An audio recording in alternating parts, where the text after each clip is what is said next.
Still reeling from the last-second buzzer-beater shot from Josh Giddey that sealed the Chicago Bulls sweep of the Los Angeles Lakers.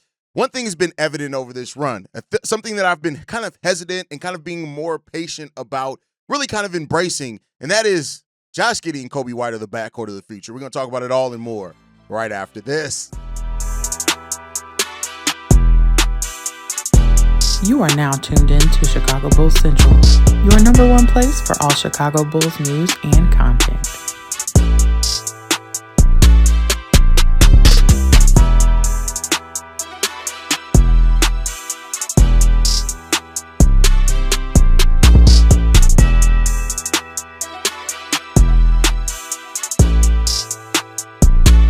What's going on, Bulls fans? Welcome to another episode of Chicago Bulls Central, your number one spot for everything Chicago Bulls related. I'm the host there, Haize, but more importantly, you guys can follow the channel at Bulls Central Pod on every social media platform we happen to be on. With that said, let's go ahead and get into this content today, y'all. And listen, I get it. I understand it. I even sympathize, right? I understand the people that want to that still have some trepidation about, are Josh Giddey and Coby White really going to be this good for the Chicago Bulls? Is this really who they're going to be as players for the Bulls? And while the output, right, we'll ask questions. Are Josh Giddey and Coby White always going to combine for 50 points consistently? We'll see, right? Like, I still think, and I maintain this, and this isn't a knock on Josh Giddey. In a perfect team built around Josh Giddey, or built the perfect type of team makeup for Josh Giddey, is a team where he doesn't have to score 20 points. Like, Josh Giddey would rather have 20 assists than 20 points, and that's what makes him so special of a player. So am I going to say that Coby White and Josh Giddey are always going to be this backcourt that's one of the highest scoring backcourts in the NBA? Probably not. And I think that as the team improves, you're probably not going to see that. You're probably going to get another scorer in here, whether it's a big man, a three, whoever it ends up being, Modest Busilis, extending that to where Josh Giddey's scoring, maybe instead of around 20 points per game that he's been averaging since the All-Star break, maybe it's more like 16, right? And I think that is perfectly fine, especially when you look at the other areas of the game that Josh Giddey contributes to. But one thing that I am willing to say now is that this is a backcourt in Josh Giddey and Coby White you cannot afford to let go. And that's just what it is when it comes to, I try to always be objective, right? Not try. I am always objective, right? And whether if I present it within the same episode or present it in a later episode, I always like to talk about all sides of the conversation, right?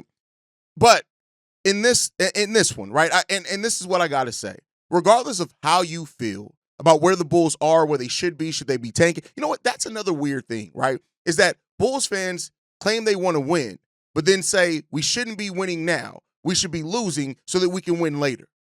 But what if the players that you have on the team now are able to win? Do you want to send those guys? And that's where the question always goes to me. Because, no, the Bulls should not send off Josh Giddey or Coby White just so they can fulfill your desire to see this team bottom out and get a top 4 pick, right? Now, we'll see how the lottery plays out. It's a lottery for a reason. And just like the Atlanta Hawks last year, they didn't have to be a bottom 4 record in the NBA to wind up with the number 1 overall pick, right? And now that the odds are evened out to where the top 4 picks are our lottery picks, let's see where we sit at, right? But I'm not somebody who I'm willing to jettison off talent that we currently have on this team that's playing well together just for the nature of saying, oh, well, let's get into the bottom so that we can have a better chance at a top 4 pick. What? Like, you want young developing talent. You have a 22-year-old point guard who's playing the best basketball of his life in your uniform. And you'd rather see that go because you want to lose? It's so counterproductive mindset and thinking. I get it. Like, if this Bulls team was bad, great. Like, if we were just a team that was bad, that was playing terrible, all right, cool, let's get a top 4 pick, let's keep it rolling, right? These guys on the team, all right, they're putting up numbers, but, like, look at where and how this team is competing. And like I said, the narrative around them keeps changing. At first it was, oh, well, they're beating teams that have injuries. Okay, cool. They're beating sub-500 teams. Okay, cool. They're a sub-500 team. Now we're beating some teams above 500. We're beating teams that are fully healthy. And now it's that thing. And keep in mind, throughout all of this, the Bulls aren't even fully healthy, right? So even if that's your knock that the Bulls are facing off against teams that aren't fully healthy, we're still not fully healthy. Hell, Josh Giddey and Nikola Vucevic were questionable for this game. Not to mention Trey Jones and Lonzo being out, right? So, like, I don't get the narrative. Now, I get the thought process of Well, typically you need a star player on your team to actually win a title. Cool, that's great, and nobody's refuting that. But this team is very far off from winning a title. And secondly, you don't always get that star by being in the top 4. You just don't always get that, right? So I think when you got to look at those things as well. Now, this team is gonna, hopefully they do eventually find their star. Maybe it's somebody that's already on the roster. Maybe it's somebody they got to find through the draft. Things like that. But like this constant narrative on the way that it's turning now people are like, oh yeah, they're playing great. They're really good players. Let's trade them and maximize their value. What? Like you're so obsessed with balls, lottery balls, that you're so obsessed with that you're willing to look talent in the eye that's developing in your building. One that was drafted here in Coby White, and we've seen him grow throughout his whole career. You're willing to send that off so you can fulfill your desire and your need for a top 4 pick. Come on, you know what? The greatest joy in all of this, right, would be that the Bulls go through the play-in. Let's say they win one playing game. Maybe they even lose the first playing game. They get eliminated, whatever it is, right? And then somehow the Bulls finish with like the 11th or 12th worst record in the NBA and still get into the top 4. Because at that point, everything that the tankers could say, they need to shut up about. That's really what I would hope. I hope happens here, right? Not to say that I want to see my team lose in the play, and I don't. Just to shut up the narratives, right? To shut up the dumbasses. I would love if this team still makes it through the play-in, winning all these games, playing as hard as they have, developing like they have, and then we still wind up and get some karma, some good karma, and lottery luck, and still wind up with a top 4 pick. At that point, what are all the pro tankers going to say? What are they going to say? You can't complain that Josh Giddey and Coby White developed. You can't complain that, hey, we didn't lose all these games at the end of the season so we can guarantee getting a top 4 pick. What are you going to say? Like that would be the sweet chin music to every single pro tanking, whining ass, crybaby ass. And keep in mind, not all pro tank fans are whiners. I'm not saying that. I'm saying the place where that overlaps, right? The people who whine and they're pro tanker and they're just stupid, right? I'm not calling all pro tankers stupid. I'm not calling all whining Bulls fans stupid, but where it aligns in that overlap, that Venn diagram where that overlaps at, those people, I hope that it's the sweet chin music to shut y'all up, pitch y'all away, and then we could stand over your rotten and dead carcass and say, look, we got all of it. We got Coby excelling. We got Josh Giddey developing. We got a young rookie in Modest who developed over the season. We got a top 4 pick. And let's go and draft somebody, and now let's keep it rolling, right? I would love to be the victory tour that I would be on over the course of the offseason, if that were to happen, on everybody who sat there and spent the majority of the second half of this season crying. The joy that would be in my spirit to do that to people would be monstrous, right? I'm just going to let y'all know I'm going to be insufferable if all those things happen this offseason for the pro tankers, because I'm going to rub it in your face every single day. So outside of that, right? But to get back on the basketball side of things, Coby White and Josh Giddey have adapted, right? And this is why I say things like, I get it where people are like, well, they're going to be able to keep putting up these numbers. The way that they're going about it is part of the reason why. And I think that's something that we can't ignore about the way that they're going out there and getting these points, right? It's the free throws. The fact that they're always in attack mode. Josh Giddey and Coby White are getting to the free throw line at crazy rates, right? They've both upped their free throw rates hugely. The Bulls as a whole have moved from dead last in free throw rate up to 21st. Now, 21st still isn't amazing, but I think when you look at it, when you were dead last in free throw rate, you moved up that way, and just from pre to post All-Star break, that does show that there's growth there, right? And the improvement that this team's doing. A Josh Giddey and a Coby White that are attacking, it makes everything else in the game so much easier for them because of how they play as rhythm, right? I talked earlier in the season, and I said that Josh Giddey is a confidence player. And by that, I mean this. When Josh Giddey's confidence is high, right? And the way that he builds that confidence can be a lot of different ways. He can do it off assist, right? When Josh Giddey makes a really good assist and gets his teammates involved, it almost does as much for his confidence as making a tough three-pointer. That's what makes Josh Giddey special. But the confidence that they're playing and how they're building that confidence is by their way of getting to the free throw line. That's helping their confidence extremely, right? Because you're getting points, right? Even when your shot may not be falling the best, and when that confidence builds, now you're starting to find better rhythm in those time periods as well. Coby White and Josh Giddey are turning into one of the better fourth quarter tandems in the NBA, right? Now, I've said it before. I'll say it again. I still want to see how this plays out at the start of an NBA season and a complete season. And I think that's fair to say, right? That's not necessarily to knock them. That's just to say, all right, cool, it's great. But here's the thing. I'd be saying that no matter how they finish the season, right? Like, what can you do now at the beginning of the season? That's an important thing here. And I think that that's going to be something that really tells who and what these guys are. Coby White, post All-Star break, is averaging 26 points per game on 48% shooting, 35% shooting from three, 90% shooting from free throw line. Keep in mind, he's getting to the free throw line 5.6 times per game now, where he's getting to the free throw line 3.3 before the All-Star break. That still number, 3.3, was still his career high. He's averaged 2.3 free throws per game. So even before this uptick, he was already showing that he was getting to the free throw line more than any other point of his career because when he was able to attack, right? That's the thing. That's helping solidify the other areas of his game. And then when you look at Josh Giddey's performance, like we're talking about, this is one of the better post All-Star break runs we've ever seen. It just is. I'm talking about as far as a player that the way that their game is flipped pre to post All-Star break, it's one of the best we've ever seen, and you got to embrace it to a certain degree, right? When you look at post All-Star break, Josh Giddey's averaging 22.8 points per game. That's 10 points more per game than what he was getting pre All-Star break, which was 12.2. The free throw line rate, he's getting to the free throw line 5.9 times per game, basically 6 free throw attempts per game, 2.2 prior to the All-Star break. He's shooting 53% from the field, 51% from three-point range. He's averaging that 22.8 points per game, 10.5 rebounds, 9.2 assists, 1.5 steals per game as well. Josh Giddey is balling, y'all. Is balling. And this isn't a small sample size that we're talking about either, right? And so because of that and those things that are playing into this Bulls team and how they're performing, it's not just about him hitting a clutch three-pointer over the Lakers. That's a great part of the story, right? And that's a good part of like when you talk about the story of this season for Josh Giddey, that's great to be able to say that. But let's be clear here. Josh Giddey's doing more than just that also. It's not just that. Josh Giddey's out here operating the offense, finding a balance with Coby White. It's not just all Josh Giddey setting up everything. No, he's playing off Coby White, and you're also seeing Josh Giddey who's attacking. He's using his frame.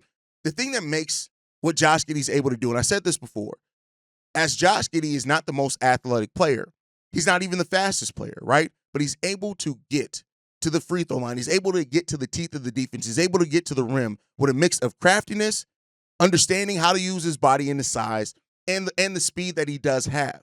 And doing that is something that's going to be sustainable for him for a long time because his game isn't based off athleticism. It's based off intellect, basketball IQ, and drive. And when you see a confident Josh Giddey, you're seeing a much different player out there, right?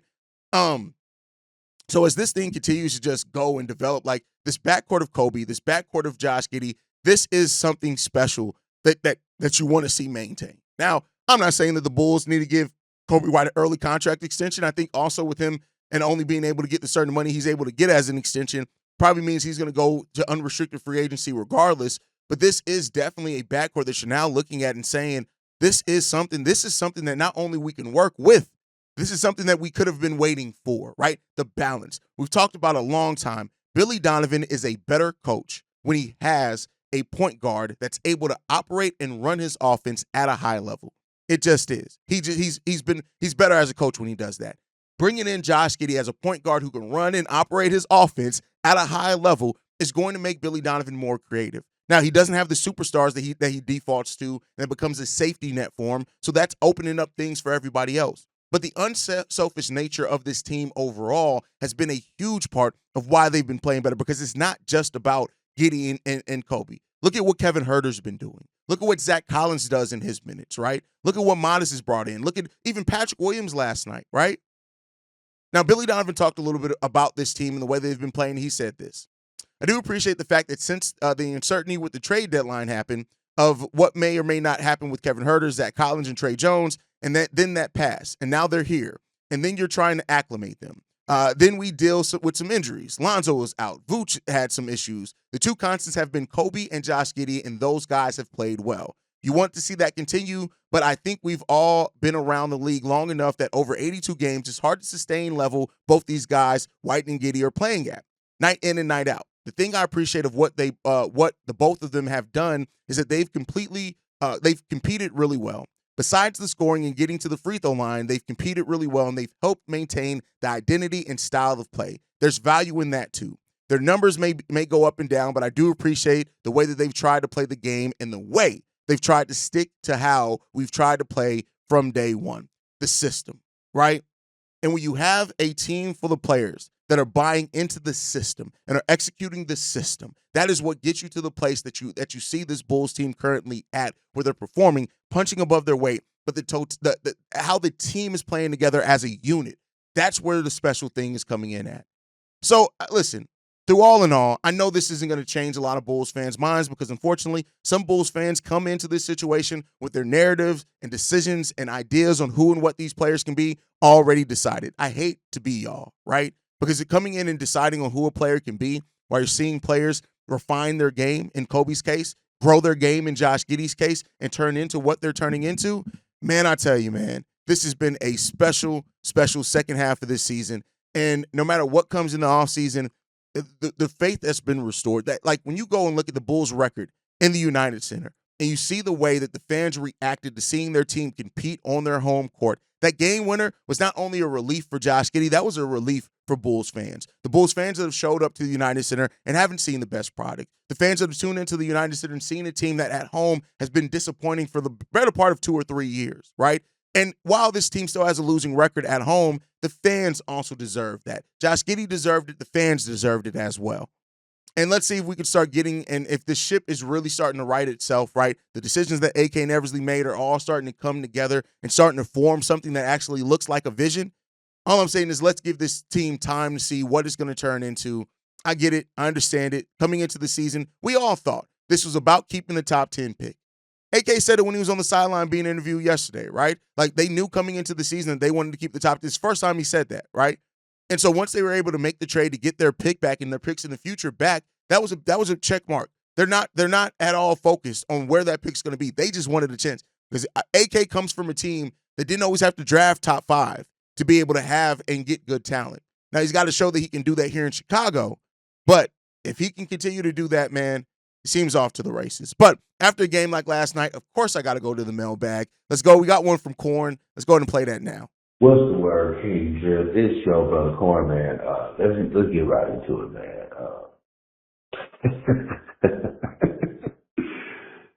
What the fuck, man?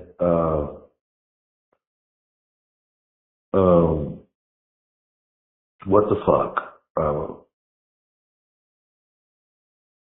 What in the hell just happened?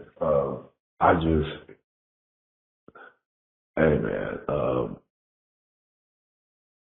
just what I was asleep right during the game time, man, because I've been working these 12, 14-hour shifts, man. I'm at work as we speak, man. I've been here since 6 a.m. I ain't leaving till 8 a.m., so that's another 14-hour day in the books, right? So, excuse me if I'm sorry, energized, but I just got emotional because my boy called me, told me you ain't watch what your boys just did. I'm like, what are you talking about? And I wanted to watch the game in the entirety. And when I watched,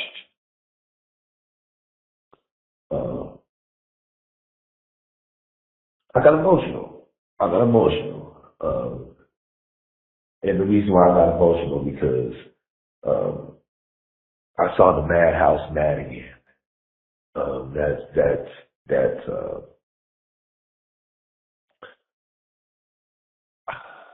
I saw the madhouse mad again, and I hope he took heed. And we know who. I hope he took heed and saw.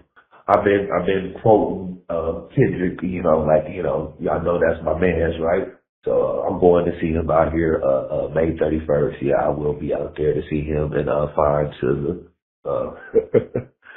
Like I said, I was emotional, man. I don't got as much energy as I usually have, man. But I've been saying to watch the party die, right? Hey, you right, man. You know what? I'm gonna change it.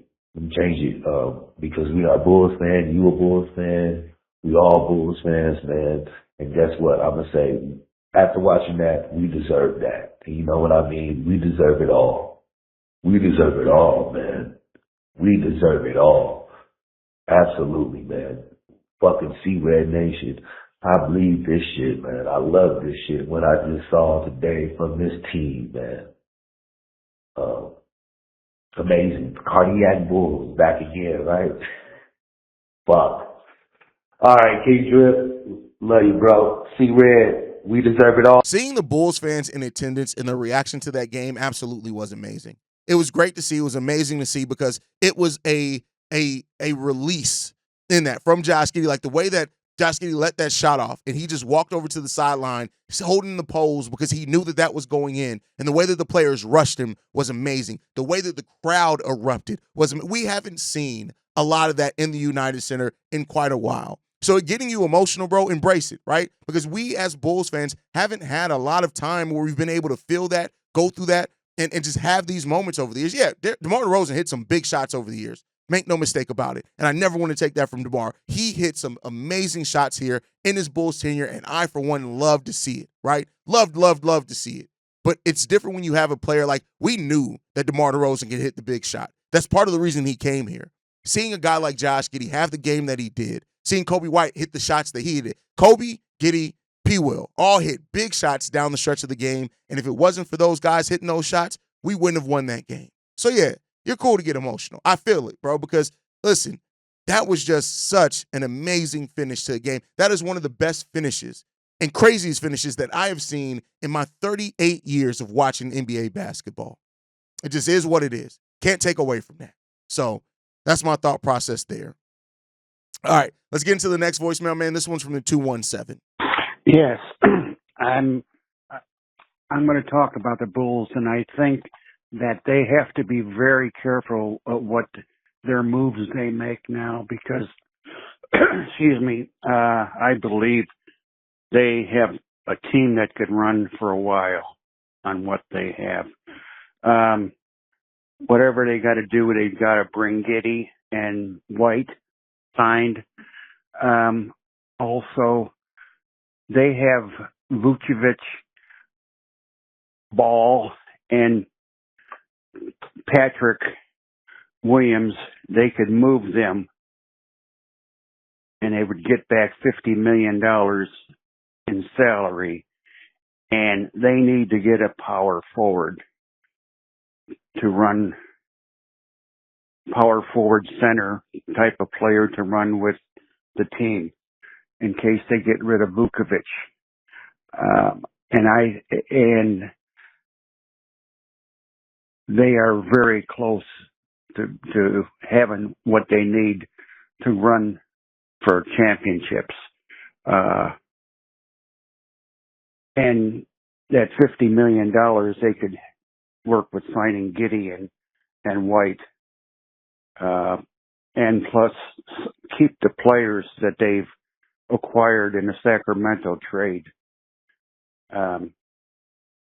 They just have a lot of good team now that can run and rebound and everything. So that's what I think they should be very careful now. This talk about rebuilding and all that, that's all to me a bunch of crap. Why rebuild when you've got all the firepower you have now on this team? That's what I got to say. Thank you. Bye. Now, the Bulls have what they need to compete for championships. We can't say that yet. And I get it getting wrapped up in the moment. Like, this team has way more of a base. But to win, to compete for championships, like, I got to see it happen over a longer period of time. That's just my personal opinion, right? Now, as far as moving Lonzo and Vooch and P. Will, it's probably not going to happen. But the Bulls don't need that to happen. Like, the Bulls have, if nothing else changes, because Lonzo and Vooch, you can get off their contracts at the end of next year, right? So even if they don't trade them, the Bulls have very good cap space going forward. So they have more than enough money to keep the guys they got in the trade, to keep Coby, to keep Josh Giddey without needing to, like, force a trade. Right now, if they can make one, cool, great, right? But this Bulls team has, and this is the first time in a while that the Bulls are in a position where they have talent growing on the court. They have all their draft picks. They own all their first-round picks. They have cap space coming up in the next couple of years where money isn't going to be a financial burden for them. This is the time where the Bulls in the front office needs to make their move. Now, I'm not in agreement with you of saying that they have everything they need to compete for a championship yet, but they have things to where they're starting to build that platform. And then how you continue to build off that, that's going to be what telling on how close you can get to competing. Let's first get to competing and getting into a playoff series, right? That's the first thing, is that avoiding the play-in and being an outright playoff team by the end of one of those seasons. That's an important step. We can't skip the steps, right? That's part of what went left with the last version of the team. The Bulls tried to skip steps to just build, to piecemeal a contender together. That's not what this team needs to do this time. They need to build it organically. It's going to take a couple of years, but build it organically. And then let's see where we're at. But all right, y'all, that's my time for today. Make sure you guys are following us at Bulls Central Pod. You can send us any feedback, questions, comments, concerns, bullscentralpod@gmail.com. Lastly, if you want to leave a text message and our voicemail for the mailbag, the number to do so, 773-270-2799. We are the number one spot for everything basketball, for everything Bulls related. And that's thanks to you, lovely and beautiful people. And like I like to end every episode on, go Bulls. Love you guys. See you right if you can, y'all. Peace. This has been a presentation of the Breaks